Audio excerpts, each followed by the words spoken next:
and get started. Perfect. Right on cue. Okay, so we are going to go ahead and get started. So welcome everyone to the Natural Resource Extension Education Foundation webinar. We've been doing these monthly webinars for several months now. All of them are archived on our website, which is just our name, kind of, short NREEF, NREEF.org. As Sandy Sanford Smith likes to say, nothing to do with coral reefs, but that's just what our name ended up being. So super easy URL, you can go there. You can learn more about who we are and what we do, but basically our goal is to support anyone doing natural resource extension education throughout the country. So while we were kind of birthed out of ANREP, the Association of Natural Resource Extension Professionals, we are not exclusive to serving ANREP members. So if you know of anybody that works in the natural resource extension world, please spread the word about NREEF. And if there's any way that we can support any of you guys, please let us know. And of course, you'll hear about donations because we are the charitable portion of, well, not portion, but ANREP cannot receive tax deductible donations. So that's kind of the reason that NREEF was formed. And so, right, any foundation, we wouldn't be doing our job if we didn't ask for donations. So we'll definitely be mentioning that towards the end of the webinar, but we are in the middle of our 2021 for 2021 campaign, which is just $20.21 to support this year's fundraising effort. And you can do that one time or monthly or more if you're rich, but that's not me. So, okay, anyway, diving in, we are here. I'm super excited. So featured and spotlighted and highlighted on your screen is Danielle and Lenya, who we're going to get to learn all about. That is the point of this webinar, to highlight some awesome women in natural resource extension. So without further ado, we're going to roll on here. So I don't know who I'm going to pick first to go. Maybe I'll just see who jumps in. But we're going to just do a little introduction. So for you ladies, if you could just tell us who you are and what you do, and that can be ideally both on a personal level and professional level, like do you have kids, no kids, hobbies, things like that. So I guess I'll go with Lenya first because I saw her nodding her head ready to go. Okay, thanks, Laura. Well, my name is Lenya Quinn Davidson, and I am a fire advisor with University of California Cooperative Extension. And I'm based up on the north coast of California. So I'm actually looking out my window right now at the Pacific Ocean, and I live in Humboldt County up in the Redwoods. And yeah, so I've been with Extension. Actually, I just passed my 10-year mark just a couple weeks ago.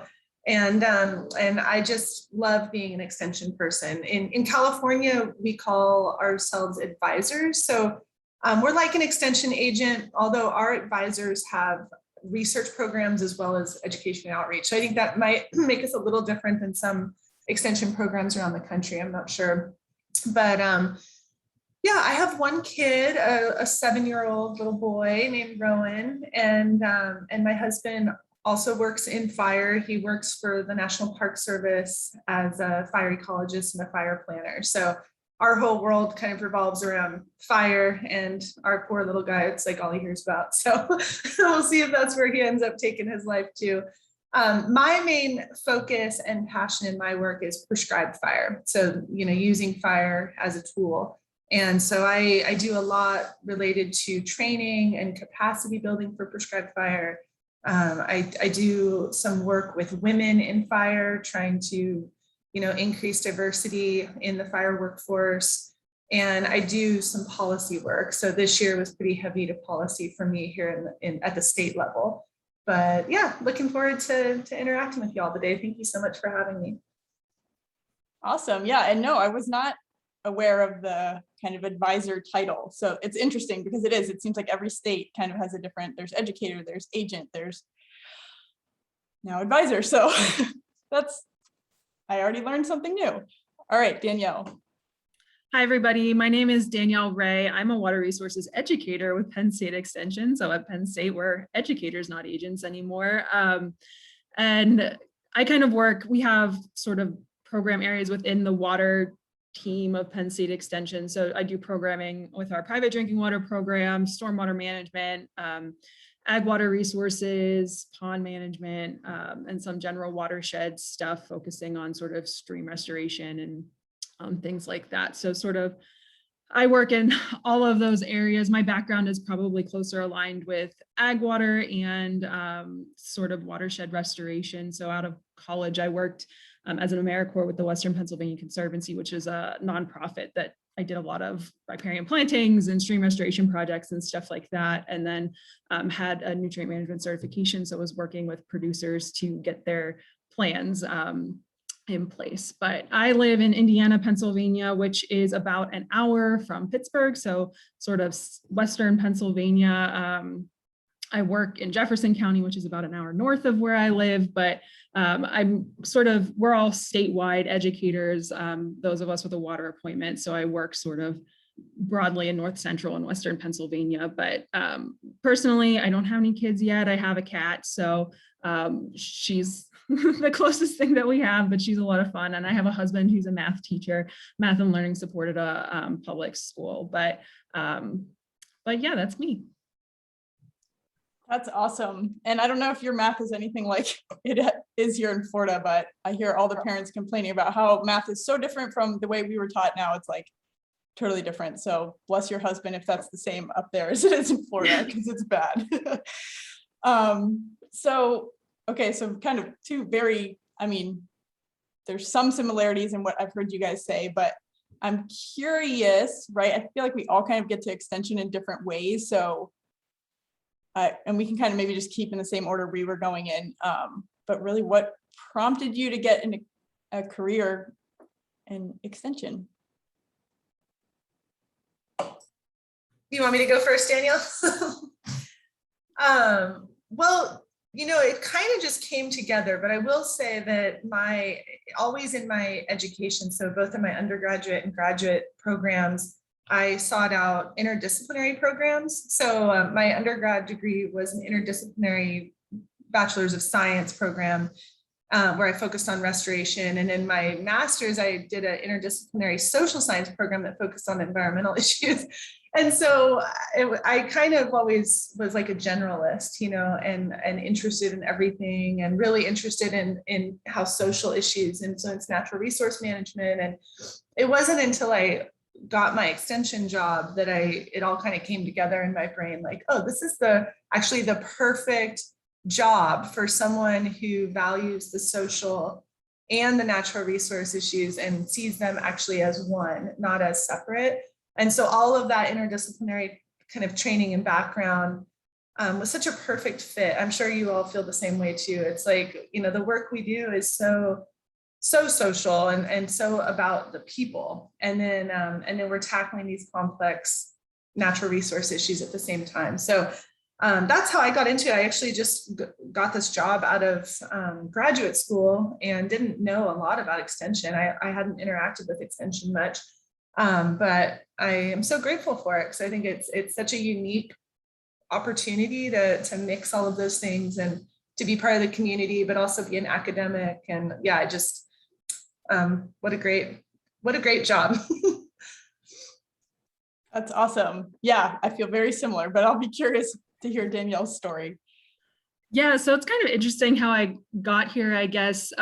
My parents actually both worked for Penn State Extension, but that's not really why I work for Penn State Extension. So growing up, it's funny because me and my brothers and sisters always said that my dad talked on the phone and went to dairy farms because he was a dairy agent and then a CD and so forth. But we never really knew what he did because it was sort of like separate. And I didn't graduate from high school and go into college being like, I want to do what my dad did. And my mom was a 4-H educator, started as a livestock educator, ended as a 4-H educator. But I went to school for animal science and then kind of figured out that most of the jobs were more sales related and didn't really think that that was what I wanted to do. So started looking for other options and changed my degree to environmental resource management, sort of the end of my sophomore year. And when I did that, I think my dad was like, well, what do you want to do? And whatever, because that's just how he is. And I don't remember exactly what I said, but he was like, well, you should meet with Dana, who was the water educator at his county office. And so I met with her, like shadowed her for a day, and she set me up with some local watershed organizations. So more along the lines of finding a natural resources career, more so as being an extension person. But after that, I always told my dad, I want to be Dana when she retires. But then like weird things happened, and like when she left, they didn't actually refill her position. But I was working at a conservation district at the time, mostly doing our nutrient management program and some other things, which was more of a regulatory sort of thing, which to me, I always said it was a personality mismatch. I didn't like doing regulatory things. I didn't like being called out on complaints and then telling people what they were doing wrong. But the part that I did enjoy was doing workshops and like working with people. And if you could find a person that was like sort of interested in knowing why what they were doing was wrong and looking for how they could improve things, it was a lot of fun.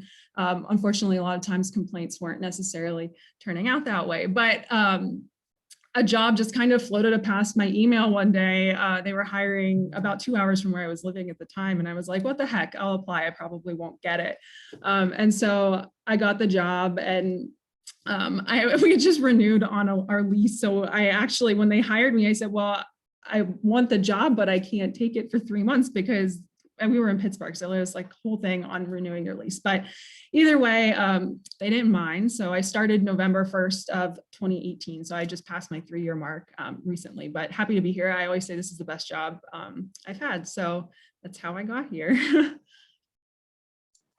That's a crazy story, but yeah, that's awesome. Even just like one day of shadowing, that's like, oh, we should maybe I'll do that and get some recruit people that way, which hopefully we'll get to that in our questions in a little bit. But so we have 3 years and then like 10 years of experience. And I know in my experience in extension, it seems like things shift like every year, right? We're not doing the same exact thing every single year. So I'm curious, like either short-term or long-term, what do you guys envision in your positions as like, what does success look like for you in your position? I could be, I guess, kind of like personally, professionally, or the mending of the two. Like I know Lania, I have a 2.5-year-old. So it's like now in that role, you know, it's like, I look at work a little bit differently now. So anyway, if you want to touch on that too, that would be awesome. Yeah, that's a great question. What does success look like? I guess for me, I really see my position, I mean, especially in the fire context, I'd be curious how you all feel in your fields of work, but I really see my my role as being around empowering people.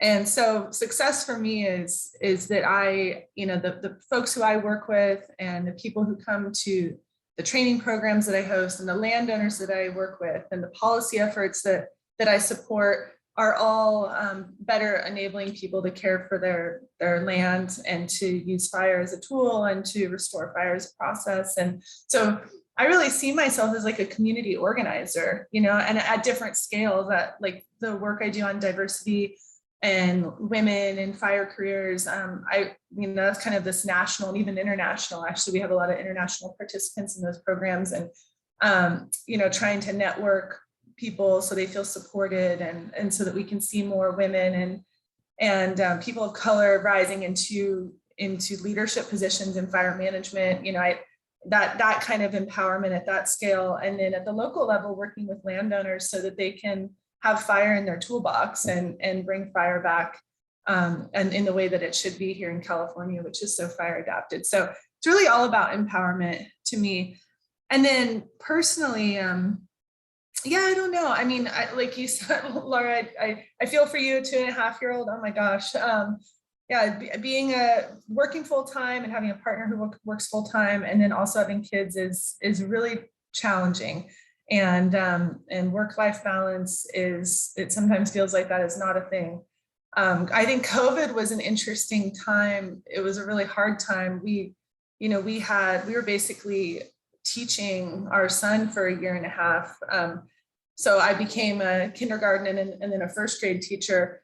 So that was, it actually forced me to have more work-life balance. I used to travel so much. I would be out of state at least once a month, probably. And my husband travels a ton because he works in fire. And COVID forced us to scale back. And I'm trying to bring that forward now that things are kind of going back to normal. I'm choosing things a little differently, the travel that I do, and trying to be more present at home than I was before. So it was kind of like the sweet part of COVID was that ability to scale back a little bit and then do things like this. It used to be that anytime you got invited to give a presentation, you were having to travel for it. And now I feel like I get to connect so much more with my colleagues and my clientele through these virtual platforms, which, can be kind of burdensome sometimes, but also it's a real treat to be able to interact with people more. So yeah, I kind of got lost there, but No, anyway, great. Those are my thoughts. No, that's great. And yeah, I feel you on many of those things with the kid aspect, work-life balance, especially the travel piece, because my husband works in the fire field as well. So his schedule is often very unpredictable. And I was blessed I didn't have to travel during COVID. Really haven't traveled, literally have not traveled since she's been born, just the way it timed out. And now, looking into 2022, everyone's like, oh, conference. I really don't know how this is going to work. So anyway, cross that bridge when we get there. But Danielle, what about you? Definition of success, personally, professionally, or a combination of the two? Yeah, I don't know. I guess probably changes on the day, but overall, just professionally, being there to answer people's questions. I think, like, for me, that's one of the most rewarding things, are like the one-on-one conversations when people call in and you can help them sort out a problem. So I think definitely the nice thing about being here over time is I feel more able to do that compared to when I started. So that's really nice. And so I guess more broadly, just sort of serving as a resource in the community is something that's really important to me.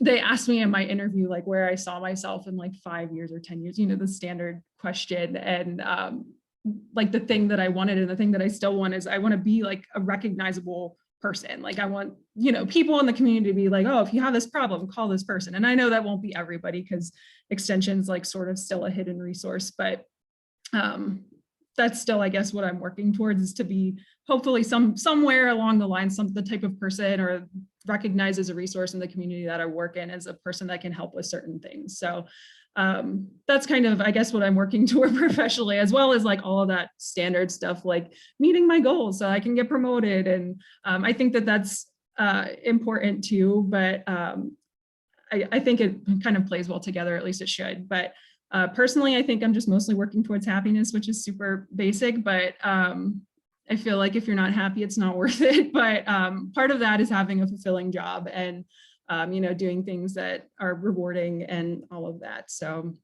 I don't have a kid, so I think it's easier for me to get my work-life balance, or maybe it's not as a parent whenever it's not as misbalanced, but I'm sure that will be a struggle, or hopefully maybe one day, and I can talk to all of you about it. But my cat misses me when I'm gone, but it's definitely not the same as a kid. So that's awesome. Yeah, I love that, like being seen as a go-to resource. And yeah, I was, we were all in your shoes at some point, like working pre-children. Maybe not, depending when you had kids, but yeah, I didn't really realize like what a work-life balance was. So like I was forced to do it. Anytime anyone wanted an evening program, I was like, sure, I got nothing else to do. Like my husband can live without me. But then I realized like, oh, my kid can't live without me. So yeah, it'll change and it's all good no matter what. So that's great. So I think I'm probably going to jump around on the questions I have listed here, because you guys have mentioned a few things. And Lena, you've touched on a couple times now your efforts with like diversity, equity, and inclusion, and working with, people of color. And I know that's really important, especially in the natural resource world. I feel like maybe it's just been like more on my radar because of COVID, and I'm trapped in my office, but it seems like there's a big effort going in natural resources to have a focus on that. So I'd love to hear more about your efforts with that. And then Danielle, if you have anything to add, I'd love to hear that too. Yeah, sure. So one of the things that I do that I've mentioned a couple of times is I host every year in a different part of the country a prescribed fire training exchange event focused on women and other underrepresented groups in fire. So, if you think about the natural resource field as a whole, it's pretty white and, doesn't doesn't have a lot of diversity. And then fire is even worse. I mean, fire is very similar like to the military. If you think about it being mostly white men and being not a very friendly or warm environment for people who think differently or look different or have different ideas about how things should be done. So fires are pretty exclusive. Just hasn't changed a lot. It's very homogenous. So the program that I lead is really focused on giving folks a supportive environment for training, and then also networking them so that when they go back to their district, you know, if they're the only woman on their hotshot crew, or they're the only woman on their entire national forest, or the only transgender person in their whole state agency, that they feel like they have other folks who they can call on, who they can, have a mentor or mentors out there, even if they're not geographically close to each other. So that program is called WTREX. And this year, or this coming year, we'll be in Virginia. We've been in Florida before, we've done it in California. And there's just a huge demand for this because people want to be involved in fire. You know, fire careers are fun and exciting and interesting. And we find that a lot of these people start their fire careers and last 1 or 2 years before they just realize that they don't fit, and they either don't feel safe, like they're actually facing active discrimination and harassment, or they just don't feel like they fit in. And so we're really trying to change that and shift that culture.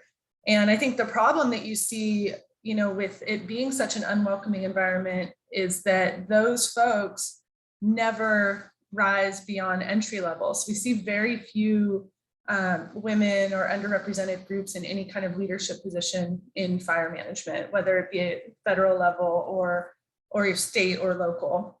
And so we need to change that, because we can't have the same demographic always being in charge of everything. And we're dealing with such complex issues right now in fire. I mean, this is such a tricky time to be solving these problems. Like, we need everyone involved, and we need all the great minds at the table. And so it's been very powerful. We have every year we can only accept about 30 people into that program, and we always get about 120 applicants, and we have to make really hard choices.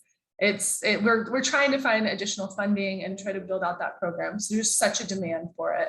And I think we could see programs like that in a lot of different fields. This one's focused on fire, but I'm sure the same could happen with all the issues that you all work on. So it's been really great.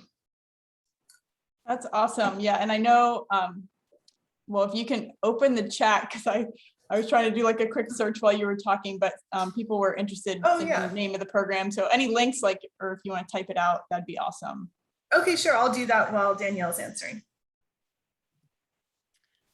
So I guess I don't do any diversity specific work yet. So I don't know if that was the heart of your question, or if it was more just about inclusivity in the natural resources field in general.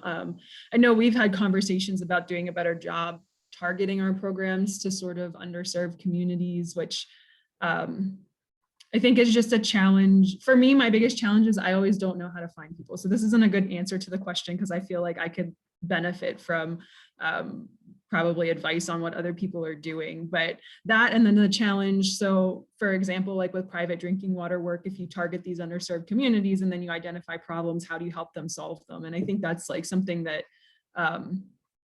there's a group of us that have been talking about that recently, and it's just an interesting conversation. But I guess something else along these lines that I learned in a training in the last year, because I think, as you mentioned, Laura, like we've all been getting maybe more diversity training than ever, which is interesting. But I was in a training and they mentioned that as far as like careers requiring advanced level degrees for jobs that don't necessarily need them is like a weird way of institutionalized sort of racism or discrimination, which I kind of think is interesting from at least an extension standpoint, because I know a lot of times like we're required to have advanced degrees. And I think of myself, because when I graduated with my bachelor's, I was like, I'm not going back to school. And the only reason I got my master's degree, or the reason I say I got my master's degree, is because I did AmeriCorps and then I had an education award. And I'm like, there's this weird part of my head was like, well, I have this money, I should use it, otherwise it's a waste.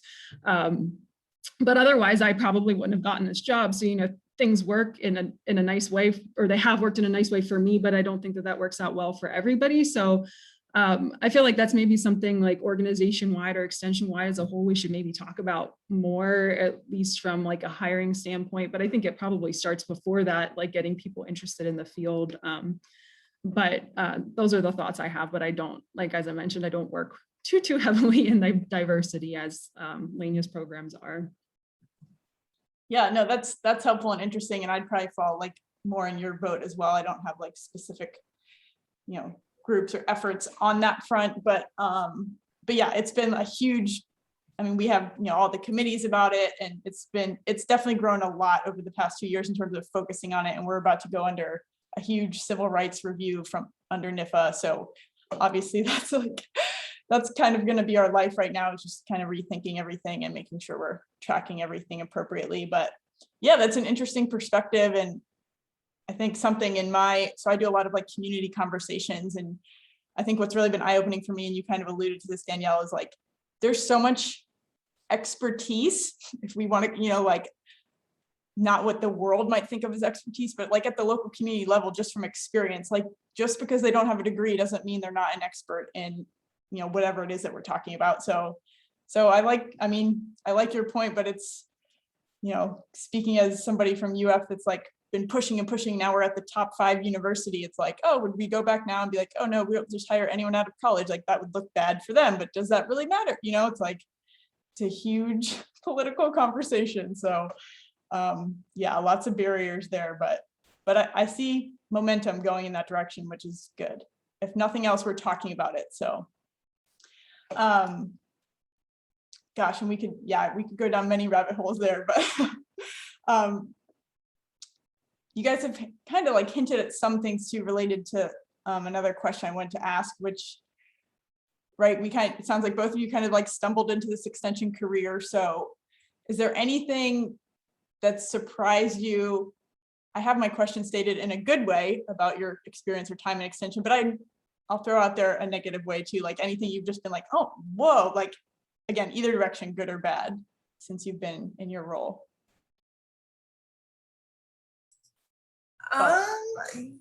Yeah, I don't know if I have a good answer for this one. I guess the thing that I've been thinking about a lot lately in my job, I was actually offered another job recently, and it made me like think a lot about the job I have and what that would mean to leave it. And I have to say, I came to the conclusion that there is just really nothing I don't like about my job. I just absolutely love this job. And I no amount of money I think would take me away from this job. And so that was pretty cool conclusion to come to. I was flattered to be offered a different position, and it was kind of fun to think about, but I just love the autonomy. I mean, at least in our system, our advisor positions are considered academic positions within the University of California. So I don't know if that's how it is for you all as well, but we're basically kind of have the same status as faculty at the university. And with that comes such a neat level of autonomy and freedom, and the academic freedom to work on issues that we think are important, and to I testify a lot in front of like our state senate, and I can say whatever I want. And I feel like the university always supports me and always has my back. And I can take my program in different ways. Like you were saying, every year is different. I feel like there's a different flavor to my program every year. And like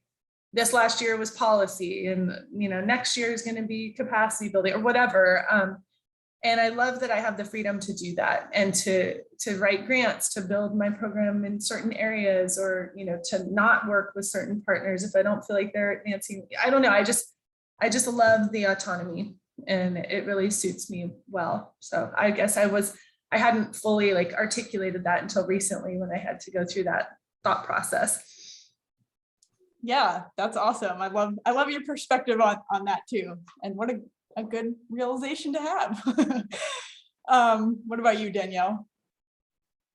So I guess like the best, and I don't know if it's a surprise, but the best sort of thing that came or that I realized after getting my job here was how well you can work with a team of people that are spread out across a state. So before the jobs I had, I was predominantly working with people within an office and they were very small. And so my current extension office is pretty small too, but the people that I work with mostly aren't in that office. So it's been nice to be part of a team that works really collaboratively together, even though you're not just like walking by them every day. So, I mean, it takes a certain amount of effort, I think, to work with people that you don't see. And I think that that's something that I was blessed to be a part of. I'm not sure that, every extension team at Penn State works that way, but mine does. And it's been great. And I think as a larger organization, just getting to meet people and usually everybody's, happy to help or happy to answer questions or work collaboratively on things, and everybody's busy, but it just seems like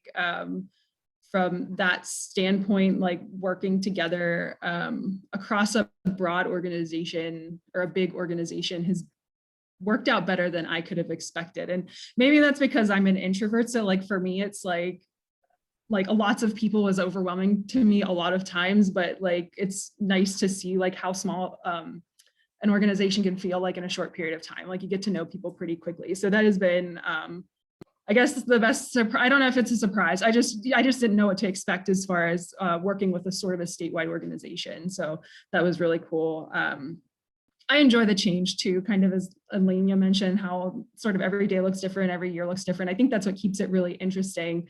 And that's fun, but so that's a good part too. So we'll kind of flip the coin since you guys both picked a positive kind of experience in your role, but maybe just pick like your top one, or if you have a couple, like what are some challenges for you in your role, just from your own perspective? And we'll start again with Lenya.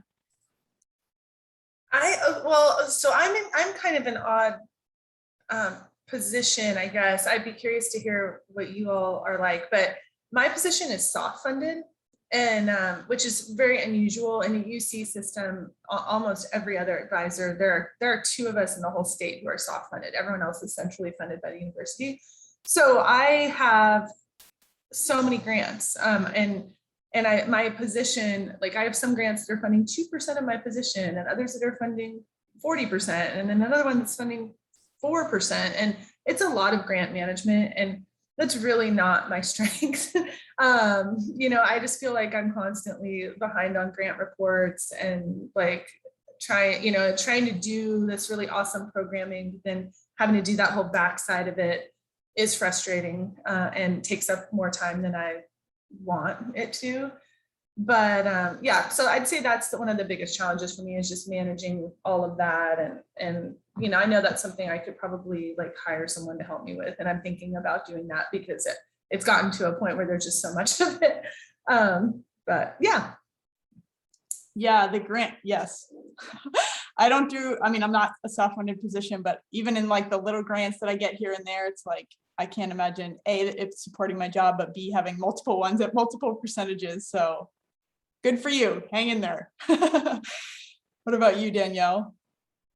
Well, I hear you on the grants, but I think for me at this stage in my career, my biggest challenge is kind of wrapping my mind around like the best things to be doing with my time, and like the things that will be, I guess, like worth it from like all perspectives. Because I think for me, the biggest challenge is like there's things that you enjoy doing, there's things you feel are important, and then you think about the advancement of your career and then others don't recognize them as important. And I guess I'm figuring all of that out in like, what am I doing and how will, when you try to put that giant dossier together, what I'm imagining has to be gigantic because I haven't started. And I'm just like, well, I'm not at that point, but I'm also like burying my head in the sand a bit because it's like nothing I've ever done before. But I think that's something that's like not explained very well, but it's like something that was said to me when I started, like, make sure you don't spend too much time doing things that aren't like going to help you. And I'm like, well, gosh, what does that mean? And so I guess I'm just navigating that and hoping that I'm doing enough of the right things. And I guess I'll find out sooner than later.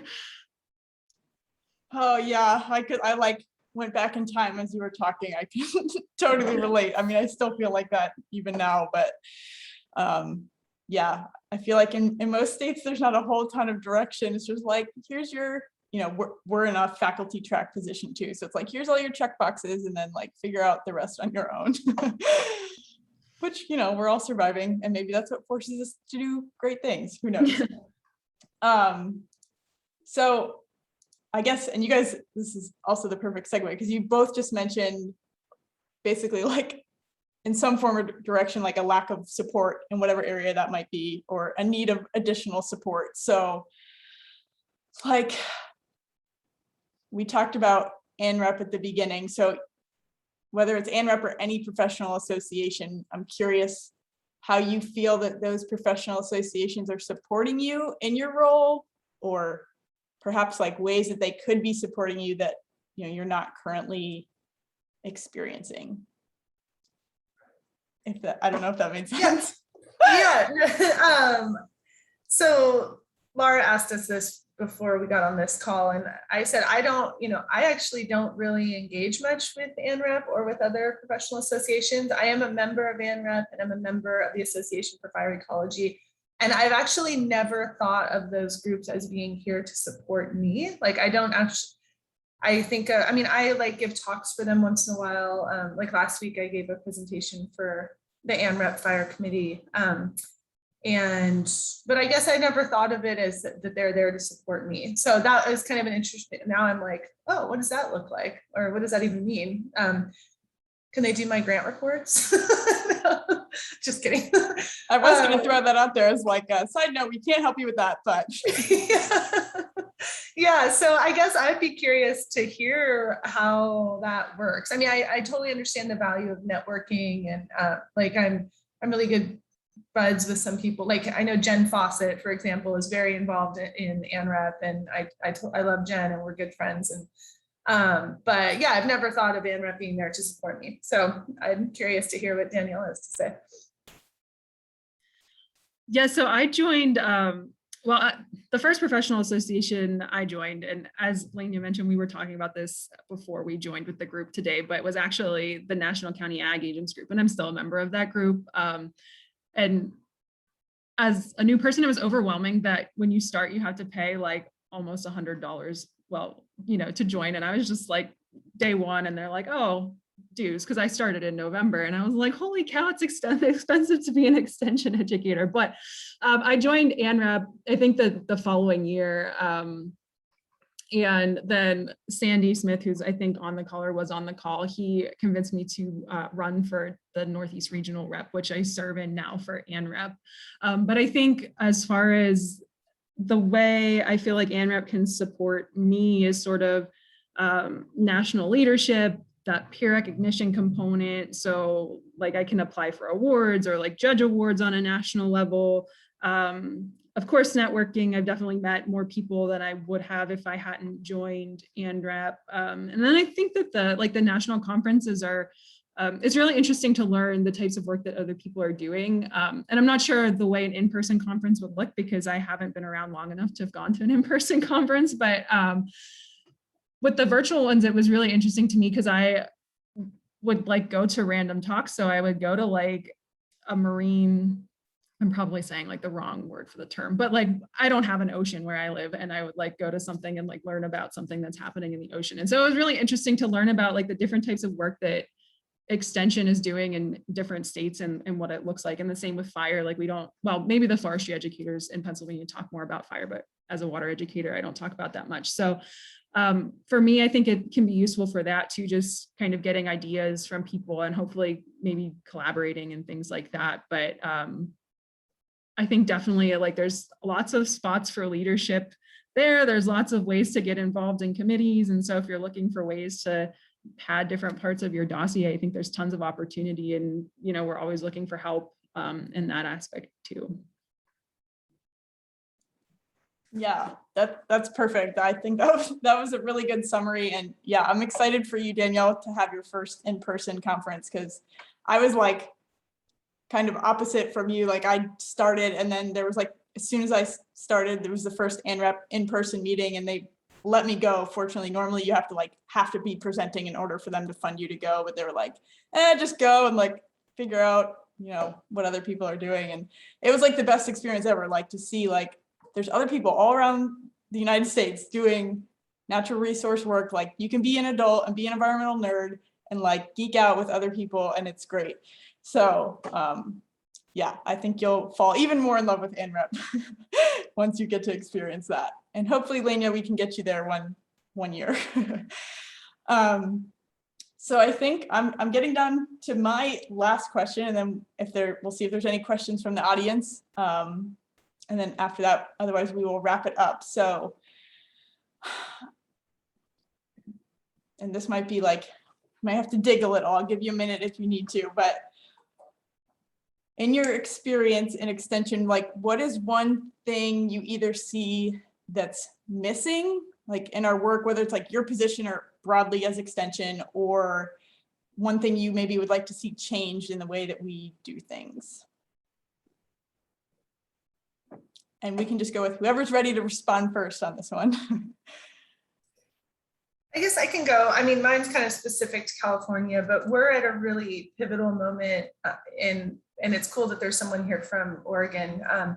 We're trying to build out our fire extension program. And so I'm the only fire advisor in the whole state of California, which I know probably it seems shocking given how important fire is. And so, historically, our extension program has covered fire under forestry, or some of our range people do fire related programming, but we have never had like an actual fire program. And when they created my position, it was this soft funded, it kind of just came about. It was a weird thing how it came about, but anyway, it's not been a focus of UC, and it seems like such a void. And now there's a lot of funding in California. We got a lot of funding this year for extension. And we're literally, when I get off this call, I'm joining a call about our California fire program and how we're going to hire more advisors and more specialists on campus and really build out something. So that's been something that we have had missing here. And we've been working on it for years to try to argue for more people like me around the state.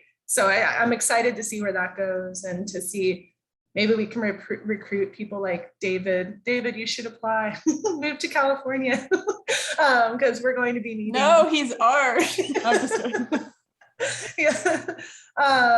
Yeah, we are going to need good people, and we're kind of like tapping out our whole California fire workforce. So I'm really hoping to see some applicants from out of state to come join our extension team. That's awesome. Yeah, I feel like that's also happening too, like especially in Florida. My position was newly created. I'm a natural resource agent. So usually it's an ag natural resource split anywhere in, I think, most of the country. So we only have a few that are solely natural resources, and we're slowly starting to get like water agents. So I guess similar to what your title is, Danielle, here. So I see changes. Unfortunately, it's always like a reaction, right? We're not being proactive. It's like, oh, now we have all these wildfires, so let's educate people about it. But I guess, again, it's better than nothing.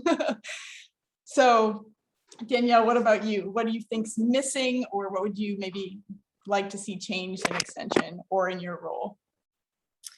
I think this is like a tough question for me, but something that I'm involved in currently is like an educator advisory group within our extension, and we're working on kind of a peer review process, which I'm sure a lot of you actually have in your states, kind of more standardized. And it seems like in our state, things have gone kind of like with changes in leadership, things have kind of like disappeared and then like are resurfacing.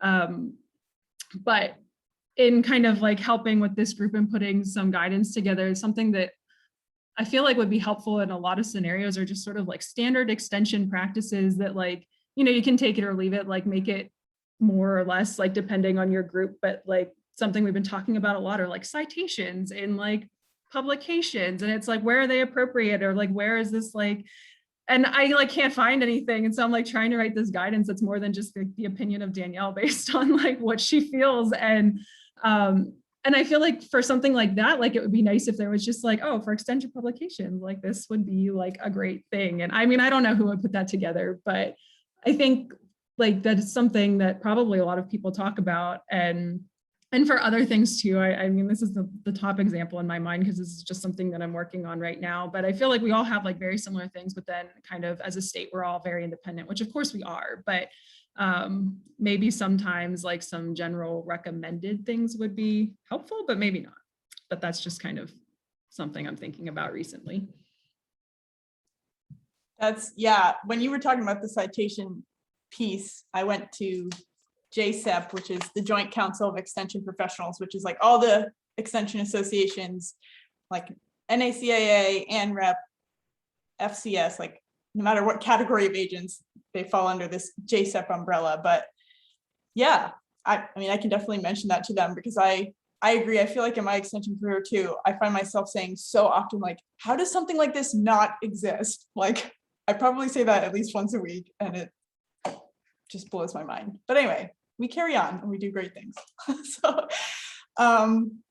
well, we have a couple minutes left. Again, I'm not going to like drag it out just for the sake of going till 2, but I've seen some interaction in the chat and I'd love to see if anybody listening in has a question for either of our panelists today. So I'll give you a minute to type, and if I don't see any questions, then I'll do my little closing.